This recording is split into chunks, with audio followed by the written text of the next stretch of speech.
মুহতারাম হাজিরিন, এই পৃথিবীর মধ্যে এমন একটি সময় আমরা অতিক্রম করতেছি যে সময়ের মধ্যে দিয়ে ইবাদতের নামে, সৎ কাজের নামে, নেকের কাজের নামে অনেক কুসংস্কার, অনেক শিরিকি, অনেক বেদাতি আমাদের মধ্যে চলতেছে। ঠিক কিনা বলেন? যে যেইভাবে পারে সে সেইভাবে এটাকে ব্যক্ত করে মানুষের দৃষ্টিশক্তিকে তাদের দিকে আকৃষ্ট করে তারা সেটাকে সঠিক বলে চালিয়ে দিচ্ছেন। মুহতারাম হাজিরিন, মুসলমান আমরা সকলেই। মুসলমান কিভাবে ইবাদত করবে, মুসলমান কিভাবে দুনিয়ার মধ্যে তাদের জিন্দেগি পরিচালনা করবে, মুসলমান কিভাবে নামাজ পড়বে, রোজা রাখবে, হজ করবে, যাকাত আদায় করবে, মুসলমান কিভাবে মানুষের সঙ্গে ব্যবহার করবে, কিভাবে লেনদেন করবে, কিভাবে একে অপরের উপকার করবে, সমস্ত বিষয় এক কথায় মুসলমান ধর্মের মধ্যে সব কিছুকে আল্লাহ তাআলা রব্বুল আলামিন কোরআনের মাধ্যমে, হাদিসের মাধ্যমে বলে দিয়েছেন। বলুন সুবহানাল্লাহ। শুধু তাই নয়, মুসলমান কিভাবে তাদের জিন্দেগির প্রত্যেকটি সেক্টরে, প্রত্যেকটি বিভাগে সে আল্লাহ তাআলার হুকুম কিভাবে মানতে হবে এটাকে প্র্যাকটিক্যালিভাবে আল্লাহ তাআলা রব্বুল আলামিন বুঝিয়ে দিয়েছেন। আসমানি কিতাব যেরকমভাবে দিয়েছেন, সেই আসমানি কিতাব পড়ে পড়ে বুঝে বুঝে নবী আলাইহিসসালাতু ওয়াসসালামগণ, বিশেষ করে শেষ নবী মুহাম্মদুর রাসূলুল্লাহ সাল্লাল্লাহু আলাইহি সাল্লামকে পাঠিয়ে আল্লাহ তাআলা রব্বুল আলামিন প্র্যাকটিক্যালি দেখিয়ে দিয়েছেন কিভাবে তোমরা তোমাদের জীবনকে পরিচালনা করবে। ঠিক কিনা বলেন? তা আমাদের সামনে যখন কোনো বিষয় আসবে তখন আমাদের দলিল থাকবে দুইটা। কয়টা? দুইটা দলিল আমাদের সামনে আনতে হবে। একটা হলো এটা যে ইবাদত বা এটা যে নেকের কাজ, এটা আমি কিভাবে বুঝবো, এটা যে ভালো কাজ এটা আমি কিভাবে বুঝবো, বা এটা খারাপ কাজ আমি কিভাবে বুঝবো। এর যোগ্যতা যাদের না থাকবে, যারা কোরআন এবং হাদিসের পারদর্শী নয়, কোরআন এবং হাদিসের যোগ্যতা যাদের মধ্যে নেই, অধিকাংশ লোকের মধ্যে কোরআন এবং হাদিসের পরিপূর্ণ জ্ঞান নেই বললেই চলে, তখন আমাদেরকে দুইটা জিনিসের অনুসরণ করতে হবে। এক নম্বরে, যে আমি যে ইবাদতটা করব এটা কি কোরআনে আছে কিনা। যদি আমি নিজে জানতে পারি, বুঝতে পারি, আলহামদুলিল্লাহ। কোরআন যদি আমি না বুঝি তাহলে হক্কানি আলেম ওলামার কাছে যাই যে ভাই এই আমলটা কি সঠিক আছে কিনা, কোরআনে আছে কিনা। কোরআনে যদি খুঁজে না পাই তাহলে দেখতে হবে হাদিস রসুলের সুন্নাহর মধ্যে আছে কিনা। এই দুইটাকে সামনে রেখে আমাদের প্রত্যেকটি ইবাদত, প্রত্যেকটি কাজ করতে হবে। ঠিক কিনা বলেন? যদি আমি আর আপনি আমাদের প্রত্যেকটা কাজ, প্রত্যেকটি জীবনের বিষয়ে যদি কোরআন এবং হাদিসকে সামনে রেখে নির্ণয় করে আমরা সামনে অগ্রসর হইতে পারি, তাহলেই আমাদের সমস্ত ইবাদত আল্লাহর কাছে কবুল হবে। কেননা আল্লাহ তাআলা কোরআনে বলেছেন, অথবা কোরআনে যে বিষয় আসে নাই হাদিসের মধ্যে আল্লাহ তাআলা বিশ্বনবী সাল্লাল্লাহু আলাইহি ওয়াসাল্লামের মাধ্যমে জানিয়ে দিয়েছেন। বলুন সুবহানাল্লাহ, আলহামদুলিল্লাহ। কেননা এই উম্মতের মধ্যে যে ৭৩ কাতার হবে, গুমরা ৭২ কাতার হবে, এটা তো আগেই বলে দেওয়া হয়েছে। এই গুমরা জাতির মধ্যে কারা নিমজ্জিত হবে? যারা কোরআনকে সামনে রেখে তাদের জীবনকে পরিচালনা করবে না, যারা হাদিসকে সামনে রেখে তাদের জীবনকে পরিচালনা করবে না, তাদের মধ্যে এই ফিতনা ফাসাদ, তাদের মধ্যে এই বেদাত, কুসংস্কার, এই কুফরি শিরকি ঢুকে যাবে। বলুন নাউজুবিল্লাহ। মুহতারাম হাজিরিন, আমাদের আলোচনা চলতেছিল ঈদে মিলাদুন্নবীর বিষয়ে। ঠিক কিনা? এই ঈদে মিলাদুন্নবী, ঈদ ও মিলাদুন্নবীর উদ্দেশ্য ছিল এরকম যে রবিউল মাস আসলে, রবিউল আউয়াল মাস আসলে, এই রবিউল আউয়াল মাসের মধ্যে বিশ্বনবী সাল্লাল্লাহু আলাইহি ওয়াসাল্লামের পুরা গোটা জিন্দেগির আলোচনা হওয়া উচিত ছিল। বিশ্বনবী সাল্লাল্লাহু আলাইহি ওয়াসাল্লাম শিশু বয়সে কিভাবে তিনি তার জীবনকে, আল্লাহ তাআলা তার জীবনকে কিভাবে চালিয়েছেন, বাল্য বয়সে, যুবক বয়সে, বিশ্বনবী সাল্লাল্লাহু আলাইহি ওয়াসাল্লাম কিশোর বয়সে কিভাবে তার জীবনকে অতিবাহিত করেছেন। নবুয়তের পূর্বে 40 বছর পর্যন্ত বিশ্বনবী সাল্লাল্লাহু আলাইহি ওয়াসাল্লাম তার জীবনকে কিভাবে তিনি পরিচালনা করেছেন, তার স্বভাব চরিত্র কেমন ছিল, এটাই তো আলোচনা হওয়া উচিত ছিল, বলুন ঠিক কিনা? নবুয়তের পরে বিশ্বনবী সাল্লাল্লাহু আলাইহি ওয়াসাল্লাম মক্কার জীবনীতে যে তিনি কতদিন অতিবাহিত করেছেন, কিভাবে অতিবাহিত করেছেন, এই বিষয়ে আলোচনা হওয়া উচিত ছিল। বিশ্বনবী সাল্লাল্লাহু আলাইহি ওয়াসাল্লাম মদিনার জিন্দেগিতে কিভাবে তিনি জীবনকে পরিচালনা করেছেন, কিভাবে তিনি ধর্মের ব্যাপারে কাজ করেছেন, বিশ্বনবী সাল্লাল্লাহু আলাইহি ওয়াসাল্লামের আদর্শ কেমন ছিল, এই বিষয়ে আলোচনা হওয়া উচিত ছিল।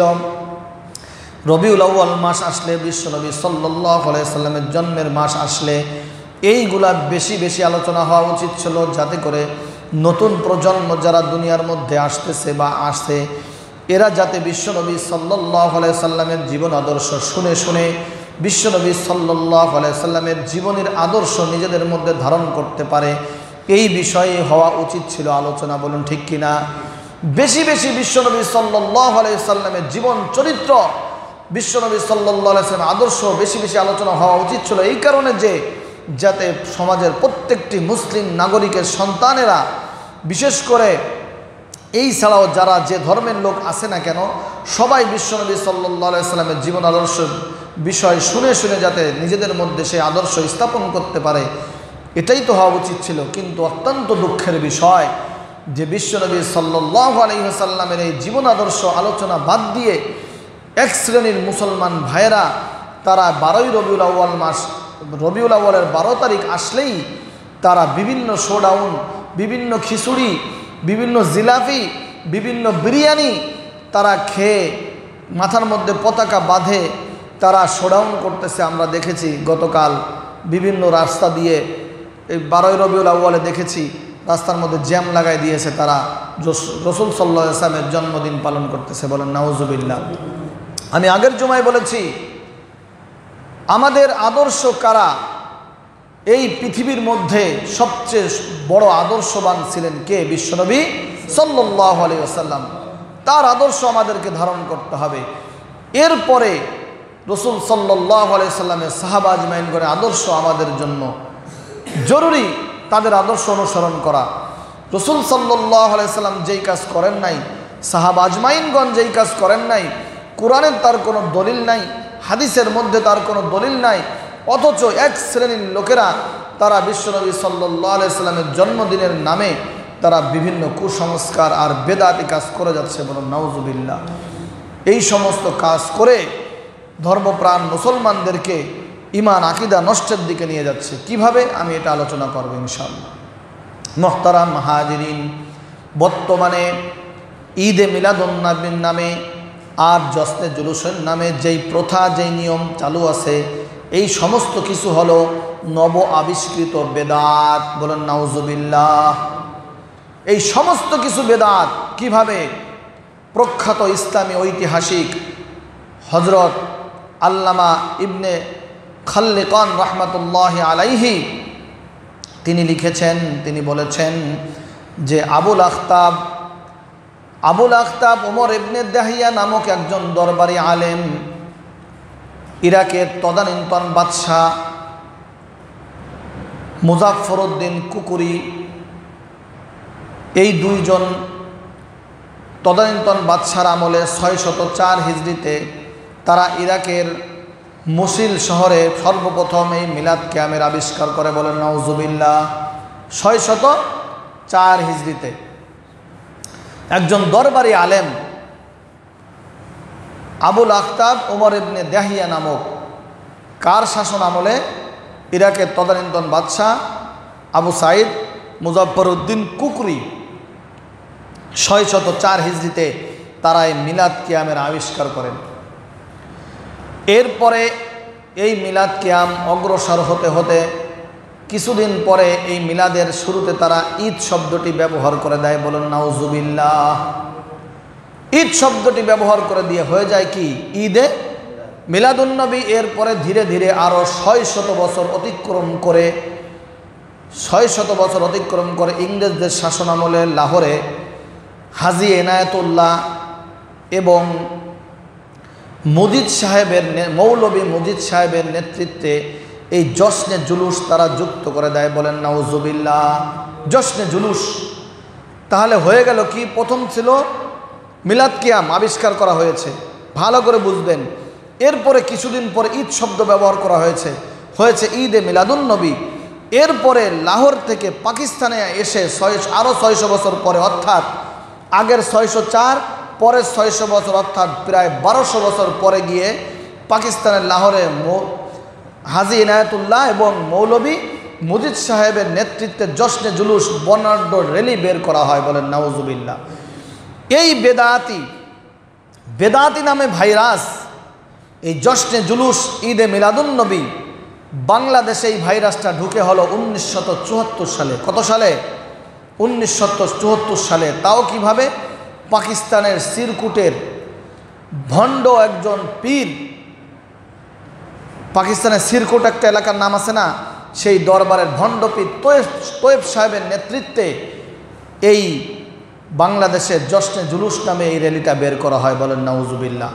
সেই তোয়েব সাহেবের বর্তমান সন্তান তাহের সাহেবের নেতৃত্বে চট্টগ্রামে সেমনায় এসেছিল পাকিস্তান থেকে কয়েকদিন আগে, তার নেতৃত্বে এখন এটা ধারাবাহিকভাবে চালু আছে। বলেন নাউজুবিল্লাহ। তাহলে কি বোঝা যায়? যে বিশ্বনবী সাল্লাল্লাহু আলাইহি ওয়াসাল্লামের জন্মদিন তারা পালন করতেছে কত সাল? 1200 বছর পরে এসে বাংলাদেশে এটা উদযাপিত হচ্ছে। কত বছর? 1200 বছর পরে। তাহলে যেই বিষয়গুলা কোরআনে নাই, হাদিসে নাই, 600 বছর পর্যন্ত ছিল না, 1200 বছর পরে এসে নব আবিষ্কৃত এই জশ্নে জুলুস ঈদে মিলাদুন নবী এই ধারাবাহিকতা চালু করলো। তাহলে এটা কি আমাদের পালন করা উচিত? কখনো নয়। হাদিসে নাই, কোরআনে নাই, আল্লাহ রসুলের 63 বছরের জিন্দেগিতে নাই, সাহাবীদের জীবন আদর্শের মধ্যে নাই। সেই জিনিস তোমরা ভাই কোথায় পেলে? এই নব আবিষ্কৃত জিনিস আল্লাহ রসুলের নামে তোমরা কার ফুলের মালা কার গলায় দিচ্ছ? যদি বিশ্বনবী সাল্লাল্লাহু আলাইহি ওয়াসাল্লামের জন্মদিন তোমরা প্রকৃতপক্ষে পালন করতে চাও, তাহলে ফুলের মালা কেন তার গলায় দাও? এই যে ভণ্ড একজন আলেম পাকিস্তান থেকে আসছে না, তার গলায় ফুলের মালা, তার গাড়িতে ফুলের মালা, তাহলে কি বোঝায়? এর থেকে বোঝায় এই যে ভণ্ড পীর, ভণ্ড মাজার পূজারীদের যে একটা প্রথা, রসুলের নামে রসুলের নাম দিয়ে বাবার নামে চালায় দেওয়া, ঠিক কিনা? রসুলের নামে বাবার নামে চালায় দেওয়া। রসুলের জন্মদিন পালন করতেছে, তাহলে ওই লোকটাকে কেন সাজাইতে হবে? তার গলায় কেন ফুলের মালা যাবে? তার গাড়িতে কেন ফুলের মালা যাবে? লক্ষ লক্ষ টাকা কেন ইনভেস্ট করা হবে? রসুলের মোহাব্বত যদি তোমার মধ্যে থাকে, তুমি তো মদিনায় চলে যাবে, উমরা আদায় করবে, হজ আদায় করবে, ঠিক কিনা বলেন? রসুলের কবর তুমি জিয়ারত করবে, আল্লাহর কাবা তুমি তাওয়াফ করবে। তুমি কেন? এর মানে হলো তুমি ভণ্ড। তোমরা ভণ্ডামি শুরু করেছো। মানুষের মনকে তোমরা, মানুষের দৃষ্টিকে তোমরা চেঞ্জ করে দিচ্ছ, মানুষের মাইন্ডকে চেঞ্জ করে দিচ্ছ। আল্লাহ রসুলের জন্মদিনের নামে তোমরা কুসংস্কার, বেদাত আর মাজার পূজারী আর ভণ্ড পূজারী, পীর পূজারী তোমরা মানুষকে বানাচ্ছ, ঠিক কিনা বলেন? আচ্ছা, আপনার সাথে যদি আমার মহাব্বত থাকে, যদি কোনো সরকারের সাথে, আওয়ামী লীগের সাথে কারো মহাব্বত থাকে, তাহলে সে বারবার শেখ মুজিবুরের মাজারে যায়, ঠিক কিনা বলেন? কোথায় যায়? টুঙ্গিপাড়ায় যায়, সেখানে ফুল দেয়, যদিও এটা না জায়েজ, ফুল দেয়। দলের ভাবমূর্তি সে আরও ভালোভাবে ধারণ করে, যাতে সরকার তারা ভালোবাসে, দলীয় নেতারা ভালোবাসে, ঠিক কিনা বলেন? কিন্তু এরকম ঘটনা কি ঘটেছে যে সরকারকে খুশি করার জন্য সে আওয়ামী লীগের দল করে সে বিএনপির মাজারে যায় ফুল দিয়ে আসছে? এরকম ঘটনা কি ঘটেছে? তাই যারা এখন বর্তমানে জশ্নে জুলুস উদযাপন করতেছে, 12ই রবিউল আউয়ালে রসুলের ভালোবাসার কথা বলে তারা আরেক ভণ্ডের গলায় মালা দিচ্ছে, ঠিক কিনা বলেন? রসুলের ভালোবাসার কথা বলে, রসুলের জন্মদিনে উদযাপনের কথা বলে তারা রসুল যেভাবে জন্মদিন উদযাপন করেছে সেইভাবে না করে তারা ভুনা খিচুড়ি খাচ্ছে, জিলাপি খাচ্ছে, তারা বিভিন্ন বিরিয়ানি খাচ্ছে, খিচুড়ি খাচ্ছে, ঠিক কিনা বলেন? তাহলে এগুলো কি প্রকৃত ভণ্ডামি নয়? অবশ্যই প্রকৃত ভণ্ডামি। এটা আপনাকে বুঝতে হবে ঠান্ডা মাথায়। যেই জিনিস কোরআনে নাই, যেই জিনিস হাদিসে নাই, রসুলের 63 বছরের জিন্দেগিতে যেই জিনিসের আমল নাই, সাহাবীদের জীবন আদর্শের মধ্যে যেই জিনিসের আমল নাই, আপনি আমি কোথায় সেই জিনিস পাইলাম? আপনি কি বিশ্বে আশেকে রসুল হইলেন? আপনি ভণ্ড আশেকে রসুল, বলুন ঠিক কিনা? মোহতারামা হাজিরিন, এই লাহোর থেকে সাপ্লাইকৃত, এই পাকিস্তান থেকে ভণ্ডামি সাপ্লাইকৃত জশ্নে জুলুস এই ধারাবাহিকতা এমনভাবে চালু হয়েছে, যখন রবিউল আউয়াল মাস আসে তখন দেখা যায় ঘরে ঘরে গিয়ে তারা তাদেরভাবে চাঁদা উত্তোলন করে, মার্কেটে গিয়ে দোকানে গিয়ে চাঁদা উত্তোলন করে যে রবিউল আউয়ালের অনুষ্ঠানের উদ্দেশ্যে। শুধু তাই নয়, আপনারা শুনে আশ্চর্য হয়ে যাবেন, জশ্নে জুলুসের নামে তারা রসুল সাল্লাল্লাহু আলাইহি ওয়াসাল্লামের এই জন্মদিনের নামে তারা কি করে জানেন? এমন এমন জায়গার ঘটনা আমাদের কানে এসেছে যে তারা কাবা ঘরের প্রতিকৃতি স্থাপন করে তারপরে তাওয়াফ করে। বলুন নাউজুবিল্লাহ। কত বড় সাহস! তারা আল্লাহর ঘরের প্রতিকৃতি স্থাপন করে তাওয়াফ করে। এটা কি কখনো সম্ভব করা? গুনাহের কাজ নয়, হারাম কাজ। তারা আল্লাহর ঘর বাংলাদেশের নমুনা বানায় তাওয়াফ করতেছে, নাউজুবিল্লাহ বলেন। শুধু তাই নয়, এই ধারাবাহিকতা তারা করতেছে কিভাবে? তারা ইসলামের নামে কুসংস্কার চর্চা করতেছে, নাউজুবিল্লাহ। ইসলামের নামে তারা বেদাতের চর্চা করতেছে, নাউজুবিল্লাহ। ইসলামের নামে, নবীর নামে, ধর্মের নামে তারা সমস্ত প্রকার ভণ্ডামি করে যাচ্ছে। আর তারা নিজেরা এটাকে অনুভব করতেছে, তারা মনে করতেছে আমরা অনেক বড় সওয়াবের কাজ করতেছি। বলেন নাউজুবিল্লাহ। আল্লাহ তাআলা কোরআনের মধ্যে বলেন, কুল হাল নুনাব্বিউকুম বিল আখসারিনা আমালা। হে নবী, আপনি বলে দিন আমি কি তোমাদেরকে সেই সমস্ত লোকদের সংবাদ দিব না? বিল আখসারিনা আমালা, যাদের কর্মের দিক দিয়ে যারা খুবই ক্ষতিগ্রস্ত। বলেন নাউজুবিল্লাহ। আল্লাযীনা দাল্লা সাইয়ুহুম ফিল হায়াতিদ দুনিয়া, তারা সেই সমস্ত লোক যাদের প্রচেষ্টা দুনিয়ার মধ্যে ভ্রান্ত হয়, যাদের প্রচেষ্টা দুনিয়ার মধ্যে কি হয়? ভ্রান্ত হয়। আল্লাযীনা দাল্লা সাইয়ুহুম ফিল হায়াতিদ দুনিয়া ওয়া হুম ইয়াহসাবুনা আন্নাহুম ইউহসিনুনা সুনআ। অথচ তারা মনে করে তারা সৎ কাজ করতেছে। বলেন নাউজুবিল্লাহ। তারা মনে করে কি? তারা সৎ কাজ করতেছে। দেখেন, যারা জশ্নে জুলুস 12ই রবিউল আউয়াল পালন করতেছে, ইতিহাস পড়েন। শুধু মনে করেন না যে হুজুররা তো একজনের বিরুদ্ধে একজন বলেই না। সঠিক কথা আপনাকে বুঝতে হলে নিজেরও কিছু যোগ্যতা অর্জন করতে হবে। তারা যে 12ই রবিউল আউয়ালে এই যে উদযাপনটা করে, ঈদে মিলাদুন নবী, জশ্নে জুলুস, এইগুলো ভণ্ডামি ছাড়া অন্য কিছু নয়। কারণ এই 12ই রবিউল আউয়াল আল্লাহ রসুলের জন্ম হয়েছে, এই বিষয়টা নিয়ে বিস্তর মতানৈক্য রয়েছে। কারো কারো মতে 12ই রবিউল আউয়াল, কারো কারো মতে 8ই রবিউল আউয়াল, কারো কারো মতে 9ই রবিউল আউয়াল। আমি দুইজন ইতিহাসবিদের নাম বলবো। একজনের নাম জামাল পাশা না মাহমুদ পাশা, এরকম একটা নাম। আরেকজন আছেন, এই দুইজন পৃথিবীর ইতিহাস ঘেটে দেখেছেন যে আল্লাহ রসুল সাল্লাল্লাহু আলাইহি ওয়াসাল্লামের জন্ম হয়েছে। একজনের সিদ্ধান্ত হলো জোরালোভাবে যৌক্তিক গাণিতিক হিসাবের মাধ্যমে 9ই রবিউল আউয়াল আল্লাহ রসুল সাল্লাল্লাহু আলাইহি ওয়াসাল্লামের জন্ম, সোমবারের দিন, সুবহানাল্লাহ। আরেকজনের গবেষণা, তারও যুক্তির আলোকে সঠিকভাবে 8ই রবিউল আউয়াল। কিন্তু যারা 12ই রবিউল আউয়াল বিশ্বনবী সাল্লাল্লাহু আলাইহি সাল্লামের জন্মদিন পালন করতেছে, এটা সম্পূর্ণরূপে ভুলের উপরে আছে। কারণ কোনো হিসাবেই 12ই রবিউল আউয়াল সোমবারের দিন মিলানো যায় না। অথচ আল্লাহ রসুল সাল্লাল্লাহু আলাইহি সাল্লামের জন্ম হয়েছেন সোমবারের দিন, আল্লাহ রসুলের হাদিস দ্বারা প্রমাণিত, সুবহানাল্লাহ। আল্লাহ রসুলের জন্ম সোমবারের দিন, 12ই রবিউল আউয়াল কখনোই সোমবার মেলে না। তাহলে 12ই রবিউল আউয়াল যারা এই উদযাপন করতেছেন, তারা ভুলের পথে আছে কিনা বলেন? অবশ্যই ভুলের পথে আছেন।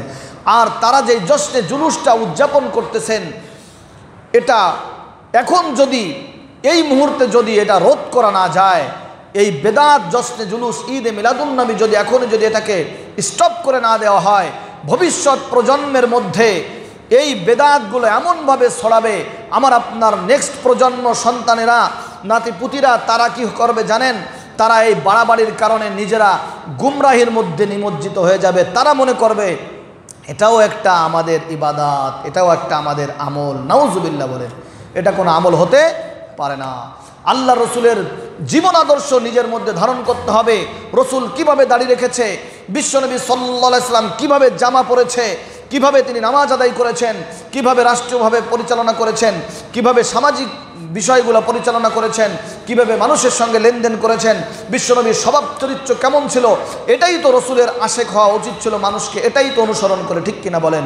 জন্মদিন কি অনুসরণ করা যায়? আপনি কিভাবে জন্ম নিয়েছেন, এটাকে আমি জীবনে সেই রকম জন্ম নিতে পারবো? কখনো পারবো না। আপনার মাথা কিভাবে হয়েছে, এইভাবে কি আমি আমার মাথা বানাইতে পারবো? কখনো পারবো না। আপনার হাত কিভাবে হয়েছে, বিশ্বনবীর হাত কিভাবে হয়েছে, পা কিভাবে হয়েছে, চেহারা কেমন ছিল, এটাকে আমাকে তৈরি করতে পারবো? কখনো পারবো না। আল্লাহ রসুল, আল্লাহ বিশ্বনবীকে আল্লাহ দুনিয়ায় পাঠিয়ে তার আদর্শকে ধারণ করার জন্য আল্লাহ বলেছেন, বলুন সুবহানাল্লাহ। যারা প্রকৃত আশিক রসুল তারা তো আল্লাহ রসুলের প্রত্যেকটি সুন্নাত পুঙ্খানুপুঙ্খভাবে আদায় করবে। এটাই তো আশিক রসুলের দাবিদার, ঠিক কিনা বলেন?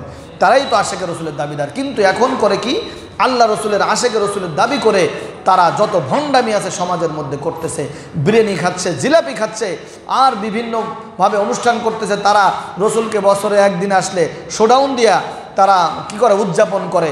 এইগুলো সম্পূর্ণ খ্রিস্টানদের কালচার। কিভাবে আমি আপনাদেরকে বুঝাচ্ছি দেখেন। খ্রিস্টানদের যীশু খ্রিস্ট ঈসা আলাইহিসসালাম, ঈসা আলাইহিসসালাম জন্মগ্রহণ করেছেন 25শে ডিসেম্বর, ঠিক কিনা বলেন? ঈসা আলাইহিসসালামকে আল্লাহ তাআলা রব্বুল আলামিন এই 25শে ডিসেম্বরে কিন্তু খ্রিস্টানেরা বড়দিন পালন করে, ঠিক কিনা? 25শে ডিসেম্বর খ্রিস্টানেরা বড়দিন পালন করে। আল্লাহ রব্বুল আলামিন ঈসা আলাইহিসসালামকে আসমানে তুলে নিয়েছেন, কোরআনের ঘটনা রয়েছে। ঈসা আলাইহিসসালামকে তার উম্মতেরা মারতে আসছিল, আল্লাহ রব্বুল আলামিন সাথে সাথে ঈসা আলাইহিসসালামকে সেভ করেছেন, ডাইরেক্ট সেই ঘরের উপর থেকে উঠায় নিয়ে আসমানে উঠাই দিয়েছেন। ঈসা আলাইহিসসালাম আমাদের নবীর উম্মত হিসাবে আসবেন দুনিয়ায়, আপনারা জানেন হাদিসের মধ্যে আছে। ঈসা আলাইহিসসালামের জন্মদিন পালন করা শুরু করছে তারা কব থেকে? 300 বছর পরে গিয়া এক শ্রেণীর শয়তানি লোক থাকে যাদের কোনো কাজ নাই, তাদের কাজ হচ্ছে আকাশ আবিষ্কার করা। এই এক শ্রেণীর লোকের মধ্যে মিস্টার ইবলিস যে ধোঁকা দিল যে ঈসা আলাইহিসসালাম তো চলে গেছে, ইন্তেকাল করেছে, এখন তার জন্মদিন পালন করা তোমাদের জন্য অত্যন্ত জরুরি। এই বুঝটা কে দিছে? ইবলিসে দিছে। এরপরে এক শ্রেণীর লোক তারা বলল, আমরা ঈসা আলাইহিসসালামের, আমাদের যীশু খ্রিস্টের জন্মদিন আমরা পালন করব। এরপরে যখন ওই তৎকালীন আমলে যারা প্রকৃতপক্ষে খ্রিস্টানদের প্রকৃত ধর্মের উপরে ছিল, ঈসা আলাইহিসসালামের ধর্মের উপর ছিল, তারা বলল কি, ঈসা আলাইহিসসালাম জীবদ্দশায় যেই জিনিস করে নাই, তারপরে ঈসা আলাইহিসসালামের যারা নিকটবর্তী হাওয়ারিরা ছিল তারা যেই জিনিস করে নাই, এরপরে 300 বছর পর্যন্ত হয় নাই, এরপরে কেন আমরা এই জিনিসটা করব? এটা আমরা করতে রাজি নাই। যখন এই কথা বলল, সঠিকের উপরে যারা ছিল তারাই কথা বলল, যারা বেঠিক, যারাই নব আবিষ্কৃত জন্মদিন পালন করবে তারা তাদের বিরুদ্ধে মানুষকে লাগাই দিল যে এরা ঈসা আলাইহিসসালামের দুশমন। বলেন নাউজুবিল্লাহ। ঈসা আলাইহিসসালামের জন্ম আমরা আলোচনা করব, তার জন্ম নিয়ে আমরা মানুষকে জানাবো, এটাই তো আমাদের জন্য ভালো হবে, ঈসা আলাইহিসসালামের প্রতি মহব্বত বাড়বে। দেখেন নেক্সট শুরুতে শয়তানের কিভাবে ঢুকা দেয়। এইভাবে তারা 25শে ডিসেম্বরে প্রতি বছর তারা হযরত ঈসা আলাইহিসসালামের জন্মদিন নিয়ে আলোচনা করে, গির্জায় যায়, তারা ইবাদত করে, এইভাবে একটা আলোচনা সভা করে। কিন্তু তারা দেখলো যে এই আলোচনার মধ্যে থাকলে লোকজন বেশি হয় না, যুবক যুবতী আসে না, মানুষ বেশি আগ্রহ না, তাহলে কি হবে? আর একটু তোমরা ডিজিটালাইজেশন করো, মানে একটু ডিজিটাল পদ্ধতি করো যাতে মানুষের মন আমরা আকৃষ্ট করতে পারি।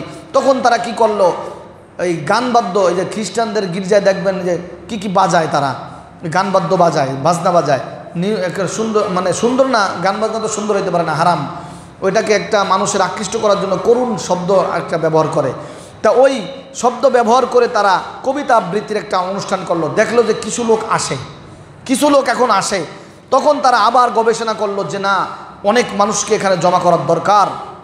তখন তারা কি করলো, গান বাদ্যের ওপেন খেলাধুলার আয়োজন করলো, বিভিন্ন ইভেন্ট তৈরি করলো, মদ জুয়ার আসর করলো। এখন দেখে যে হায় মানুষ তো আমরা এখন মানা করেও পারি না, লক্ষ লক্ষ মানুষের সমাগম হয়ে যায়। এইগুলো সব পাপাচার যখন তারা শুরু করলো, প্রথম কিন্তু ছিল কি, ঈসা আলাইহিসসালামের জন্ম বৃত্তান্ত আলোচনা হবে, ভালো উদ্দেশ্য ছিল প্রথম। এরপরে শয়তান চেঞ্জ করতে এখন এই পশ্চিমা বিশ্বের মধ্যে এই 25শে ডিসেম্বরকে কেন্দ্র করে, বড়দিনকে কেন্দ্র করে এত মদ বিক্রি হয়, একদিনে সারা বছরে এত মদ দুনিয়ার মধ্যে বিক্রি হয় না। বলেন নাউজুবিল্লাহ। এত মহিলারা, এত মেয়েরা, তাদের ইজ্জত সম্ভ্রম নষ্ট হয়, সারা বছরে এত জানা বেবিচার হয় না। বলেন নাউজুবিল্লাহ। এত প্রকারের খুন খারাপি হয়, সমস্ত গুনাহের আসর মেলে, যা সারা বছরেও ওই একদিনে যা হয় সারা বছরেও এত গুনাহ হয় না। এই সমস্ত কিছু হইতেছে কিসের নামে? ঈসা আলাইহিস সালামের জন্মদিনের নামে। বলেন নাউজুবিল্লাহ। তো আজ বাংলাদেশে যারা ঈদে মিলাদুন নবী উদযাপন করতেছে, কোরআন হাদিস বিরোধীভাবে মিলাদ কিয়াম করতেছে, তারা রাসূলুল্লাহ সাল্লাল্লাহু আলাইহি ওয়াসাল্লামের নামে যেই ধরনের গুনাহ সংগঠিত করতেছে, আমাদের ভবিষ্যৎ প্রজন্ম কিন্তু ওই দিকে চলে যাবে। কথা ঠিক কিনা বলেন? কিভাবে যাবে, এই আস্তে আস্তে এইভাবে চলে যাবে। শয়তান মানুষকে শয়তানি শিখায় নেক সুরতে। প্রথম বলে কি, তুমি যাও মসজিদে যাও নামাজ পড়ো, তখন সে মসজিদে আসে। পরে মসজিদে এসে কী করে, অনেকে আসে না, মসজিদে এসে মনে করেন যে নামাজ পড়বে, কোরআন তেলাওয়াত করবে, এটাই তো তার আমল, মসজিদের আমল তো এটাই। পরে আইসে সে অনেকে খুশায়, অনেকের সাথে উল্টাপাল্টা গল্প করে, আরও 4-5 জন নিয়ে এসে আরও দুষ্টমি শুরু করে, ঠিক কিনা বলেন? তা শয়তান কিন্তু বিভিন্নভাবে মানুষের নেক্সট হতে শয়তান ধোঁকা দেয়। এই শয়তানের ধোঁকাগুলো বুঝতে হবে। তা এইভাবে এই যীশু খ্রিস্টের হজরতে ঈসা আলাইহিস সালামের জন্মদিনের নামে তারা এখন জিনা ব্যভিচার করতেছে, তারা এখন মদ জুয়া খাচ্ছে, জুয়ার আসর মিলাচ্ছে, শুধুমাত্র এই শয়তানের ধোঁকায় পড়ে আজ যারা ঈদে মিলাদুন্নবীর জশ্নে জুলুস নামে করতেছে, তারা এখন কয়দিন পরে দেখবেন ঢোল নিয়ে নামবে, এখন করে শোভাযাত্রা, কয়দিন পরে নামবে ঢোল নিয়ে, এরপরে নারী পুরুষ একত্রিত করে নামবে, আস্তে আস্তে ঠিক ওই খ্রিস্টানদের কালচার তারা ধারণ করবে, বলেন নাউজুবিল্লাহ। আর যারা জশ্নে জুলুস ঈদে মিলাদুন্নবী উদযাপন করে, তাদেরকে যদি প্রশ্ন করা হয় তোমরা এটা কেন করো, তখন তারা সুন্দর একটা যুক্তি দেয়, যদিও এই যুক্তির কোনো গ্রহণযোগ্যতা নাই। তারা বলে হিন্দুরা যদি শ্রীকৃষ্ণর জন্মাষ্টমী পালন করতে পারে, তারা যদি হিন্দুদের শ্রীকৃষ্ণের জন্মাষ্টমী পালন করতে পারে, খ্রিস্টানরা যদি ঈসা আলাইহিস সালামের জন্মদিন বড়দিন পালন করতে পারে, তাহলে আমরা কেন আমাদের নবীর জন্মদিন পালন করতে পারবো না? সকলে বলেন নাউজুবিল্লাহ। এটা কি কোনো যুক্ত হইতে পারে? আমাদের মুসলমান ধর্ম পরিপূর্ণ একটি ধর্ম, যতক্ষণ পর্যন্ত এই ইসলাম ধর্ম পরিপূর্ণতা হয় নাই ততদিন পর্যন্ত বিশ্বনবী দুনিয়া থেকে বিদায় নেন নাই। অর্থাৎ আল্লাহ রসুল সাল্লাল্লাহু আলাইহি সাল্লাম ইসলামকে পরিপূর্ণ করে দিয়ে দুনিয়া থেকে বিদায় নিয়েছেন, বলুন সুবহানাল্লাহ। এই জন্য আজ যারা এই ধরনের হাস্যকর যুক্তি দেয়, খ্রিস্টানদের কথা বলে, হিন্দুদের কথা বলে, তাদের যুক্তির কোনো গ্রহণযোগ্যতা আছে বলেন? কোনো গ্রহণযোগ্যতা নাই। সুতরাং আমরা বলবো এখন থেকে এই ঈদে মিলাদুন্নবীর নামে যে ধোঁকা চলতেছে দুনিয়ার মধ্যে, মিডিয়া ব্যাপকভাবে প্রচার করতেছে, এই ধোঁকা থেকে বাঁচতে হবে। মিডিয়া সন্ত্রাস সবচেয়ে বড়, এটা সবচেয়ে বড় দাজ্জালের ফিতনা। বাস্তব জিনিসকে অবাস্তব করে ফেলে। দেখেন না রাজনৈতিক অবস্থা কি হচ্ছে, যে যা বলে না তাই প্রচার করে দিচ্ছে, যে যা বলে সেটা প্রচার করে না। আসলে এরকম ঘটনা অনেক আছে।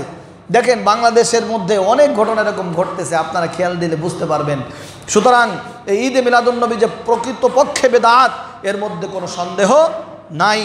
আরেকটি দুঃখজনক ঘটনা বলি, দেখেন আল্লাহ রসুল সাল্লাল্লাহু আলাইহি ওয়াসাল্লাম নিজেই তার জন্মদিনকে উদযাপন করেছেন। তা দুঃখজনক কোনটা, যে রসুল সাল্লাল্লাহু আলাইহি ওয়াসাল্লাম যেভাবে তার জন্মদিন উদযাপন করেছেন, সাহাবীরা যেভাবে রসুলের জন্মদিন উদযাপন করেছেন, সেইভাবেই তো আমাদের জন্মদিন উদযাপন করার কথা ছিল, ঠিক কিনা বলেন? কারণ মার থেকে তো মাসির পূরণ বেশি হইতে পারে না। যেখানে যেই জিনিস আল্লাহ যেইভাবে লিমিট করে দিয়েছেন, সেইখানে সেই লিমিটের মধ্যে থাকতে হবে। লিমিট ক্রস করলে ঈমান নষ্ট হয়ে যাবে।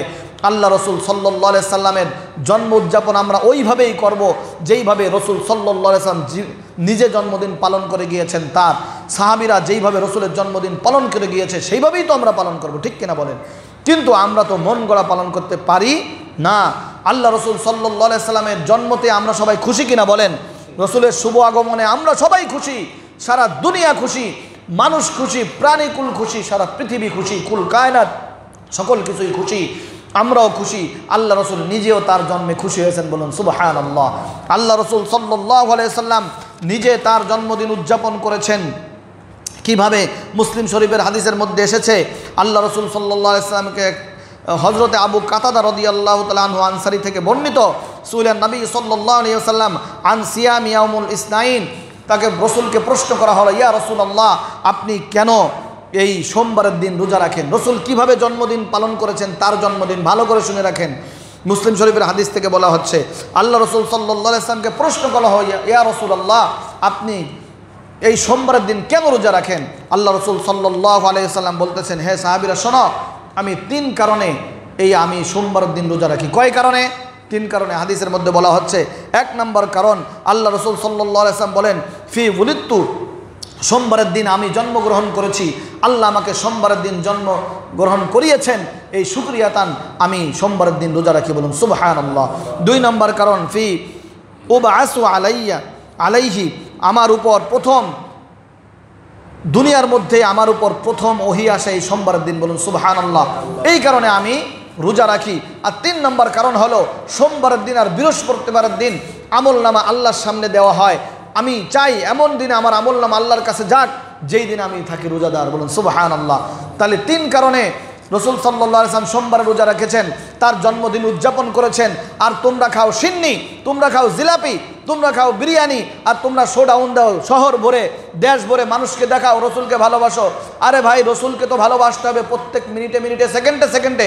রসুলকে ভালোবাসতে হবে দাড়ি রাখার মাধ্যমে, রসুলকে ভালোবাসতে হবে লম্বা জামা গায়ে দেওয়ার মাধ্যমে, রসুলকে ভালোবাসতে হবে পাগড়ি টুপি পরিধান করার মাধ্যমে, রসুলকে ভালোবাসতে হবে মানুষের সাথে ভালো ব্যবহার করার মাধ্যমে, কারণ রসুলের আদর্শ ছিল মানুষের সাথে ভালো ব্যবহার করা। রসুলকে ভালোবাসতে হবে 5 ওয়াক্ত নামাজ জামাতের সাথে আদায় করার মাধ্যমে। তোমরা যে শোডাউন দিচ্ছ, জোহরের নামাজ কোথায় তোমাদের, আসরের নামাজ কোথায় তোমাদের, এর কোনো ঠিক ঠিকানা থাকে না। তোমরা খালি খাওয়া নিয়েই আসো আর মানুষকে দেখাচ্ছ রসুলকে ভালোবাসি। তুমি ভালোবাসার দাবিদার, তোমার মধ্যে রসুলের কি আদর্শ আছে বলো? রসুলকে যখন ব্যঙ্গ করা হয়, রসুলের সাহাবীদের ব্যাপারে যখন কটূক্তি করা হয়, মা আয়েশা সিদ্দিকা রাদিয়াল্লাহু তাআলা আনহার উপরে যখন চরিত্রের আঘাত দেওয়া হয়, তখন তোমাদেরকে তো কিন্তু খুঁজে পাওয়া যায় না রাস্তায়। তোমাদের পাওয়া যায় খালি এই সিন্নি খাওয়ার জন্য 12ই রবিউল আউয়ালে জশ্নে জুলুসে ঈদে মিলাদুন নবীর নামে অপসংস্কৃতির মাধ্যমেই তোমাদের পাওয়া যায়। ঠিক কিনা বলেন? দেখবেন ব্যানার টানায় দেওয়া আছে বিভিন্ন জায়গায়, এগুলো সবই শয়তানি, এগুলো সবই ভণ্ডামি। আর এই ভণ্ডামিগুলা দুনিয়ার মধ্যে প্রচার বেশি হয়। ঠিক কিনা বলেন? ভালো কথা প্রচার বেশি হয় না, ভালো কথা প্রচার বেশি হয়। কোরআন হাদিসের কথা বলেন, আপনার কথা বেশি দূর যাবে না। ফেসবুকের মধ্যে দেখেন না, ইউটিউবের মধ্যে দেখেন না, সবচেয়ে গুনার কাজ যেটা, সবচেয়ে খারাপ যেটা, সেটার প্রচার বেশি, ভিউ বেশি, কি বলে, লাইক বেশি, কমেন্ট বেশি। ভালো কথা, ভালো কাজের কোনো কমেন্ট নাই, লাইক নাই। এটাই তো তার প্রমাণ। বুঝেন না কেন? যত আগে বুঝবেন তত আপনার ইমানটা সহি থাকবে, যত পূর্বে বুঝবেন ইমান ধ্বংস হয়ে যাবে। যাই হোক, তা আল্লাহ রসুল সাল্লাল্লাহু আলাইহি সাল্লাম রোজা রাখার মাধ্যমে প্রতি মাসে রসুল 4 দিন রোজা রেখেছেন। সোমবারের দিন, মাসে কয়দিন সোমবার আসে? 4 সপ্তাহ, 4টা দিন কমপক্ষে। তা বছরে 48 দিন আসে, 12 মাসে 1 বছর। তাহলে 4 গুণ 12, 4 বরং 48, 48 দিন রসুল সাল্লাল্লাহু আলাইহি সাল্লাম নিজের জন্মদিনকে উদযাপন করেন সোমবারে রোজা রেখে 48 দিন প্রতি বছরে। আর তোমরা সিন্নি খায়া প্রতি বছরে তোমরা রসুলের জন্মদিন উদযাপন করো, এগুলো সম্পূর্ণ গুমরাহি, কোরআন হাদিসে নাই। রসুল সাল্লাল্লাহু আলাইহি সাল্লামের 63 বছরের জিন্দেগিতে কোথাও এই জশ্নে জুলুস ঈদে মিলাদুন নবী উদযাপন করেন নাই, সাহাবীদের জীবন ইতিহাসে উদযাপন করেন নাই। কোথায় পেলে তোমরা? তোমরা তো লোভী, তোমরা তো ভণ্ড, তোমরা নিজেরাও ভণ্ডমি করতেছ, মানুষদেরকেও ভণ্ড রাস্তা নামিয়ে দিচ্ছ। আল্লাহ তাআলা সকলকে হেফাজত করুন, আমিন। ঈমান আকীদা ঠিক করুন, আর নয় আপনার নতুন প্রজন্ম ধ্বংস হয়ে যাবে আর আপনি তাদের কারণে জাহান্নামী হয়ে যাবেন। নতুন প্রজন্মকে কোরআন এবং হাদিসের সহি জ্ঞান দেওয়া আপনার জন্য ফরজ। আপনি তার গার্ডিয়ান, আপনাকে দায়িত্ব নিয়ে এটা করতে হবে। আল্লাহ তাআলা সকলকে, সারা দুনিয়ার সমস্ত মানুষকে হেদায়েত দান করুন, বলুন আমিন। ওয়া আখিরু দাওয়ানা আলহামদুলিল্লাহি রাব্বিল আলামিন।